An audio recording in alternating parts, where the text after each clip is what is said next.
Olá! Hoje o nosso vídeo irá falar sobre os fenômenos resolutivos da inflamação aguda.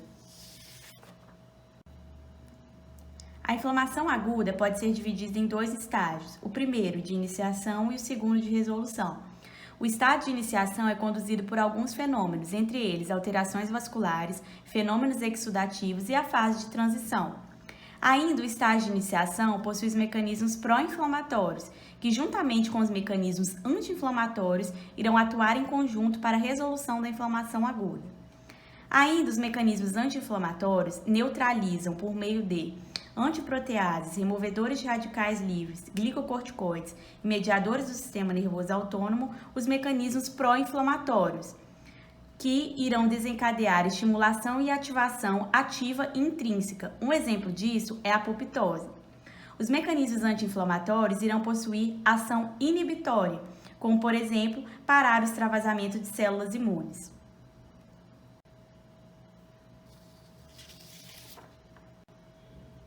Inicialmente, os mecanismos locais para reparo da inflamação aguda consistem em mudança nos receptores das células, que irão desencadear mediadores pró-inflamatórios e esses mediadores irão induzir mudanças, aumentando o número de receptores nos leucócitos.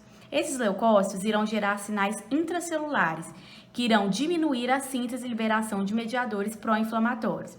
Além disso, os leucócitos, por meio dos sinais intracelulares, irão inibir a adesão e quimiotaxia de neutrófilos e monócitos. Esses neutrófilos e monócitos irão aumentar a expressão de receptores adrenérgicos, colinérgicos, purinérgicos, P2 para adenosina e H2 para histamina. Esse aumento da expressão irá induzir uma resposta anti-inflamatória, que pode ser ativada por um agonista, por exemplo. Um exemplo disso é a histamina, que atua de forma pró-inflamatória, mas quando se liga em receptores H2 em leucócitos, atua de forma anti-inflamatória. Outra situação em que a histamina atua é que ela inibe a migração em mastócito e reduz a liberação da própria histamina, gerando uma resposta de feedback positivo.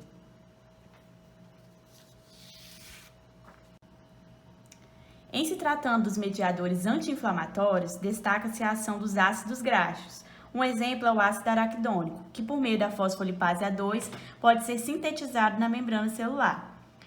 Esses ácidos graxos promovem a geração de mediadores pró e anti-inflamatórios por meio de duas enzimas, a COX e a LOX. A LOX irá atuar na produção de leucotrienos e a COX na produção de prostaglandinas. Um exemplo é a prostaglandina E2, que em macrófagos e neutrófilos ativa as vias pró-inflamatórias. Além disso, ela aumenta a expressão de lipoxigenases 12 e 15, que irão atuar na síntese de lipoxinas e resolvinas. A lipoxinas, por exemplo, inibe a quimiotaxia de neutrófilos e eosinófilos.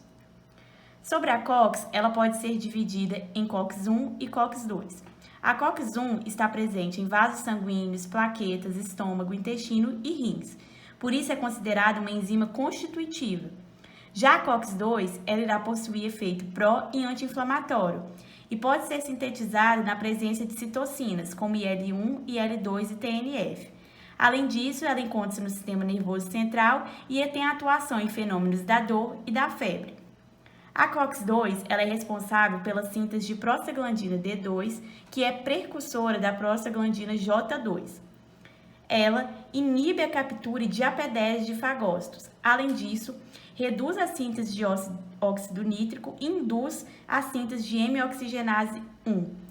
Que irá aumentar a síntese de bilirrubina e biliverdina, que são importantes removedores de radicais livres, logo possuem ação anti-inflamatória.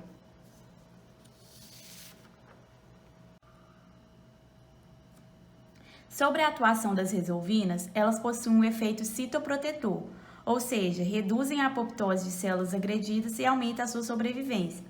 Além disso, elas são capazes de se ligar a receptores da membrana citoplasmática acoplados à proteína G, inibindo a adesão de leucócitos e aumentando a remoção de quimiocinas. Já as metaloproteases, que estão presentes na membrana extracelular, principalmente a metaloprotease 8 e 12, são liberadas por células do exudato inflamatório. Elas irão clivar quimiocinas, como por exemplo a quimiocina 2, 3 e 5, tornando-as incapazes de traduzir sinais, mas capazes de se ligar a receptores, como por exemplo o receptor 1, 3 e 5. Tudo isso irá culminar na inibição da quimiotaxia de neutrófilos e monócitos, que juntamente com as lipoxinas mais as resolvinas, irão desencadear um fenótipo anti-inflamatório nos macrófagos, conduzindo-os a um perfil M2.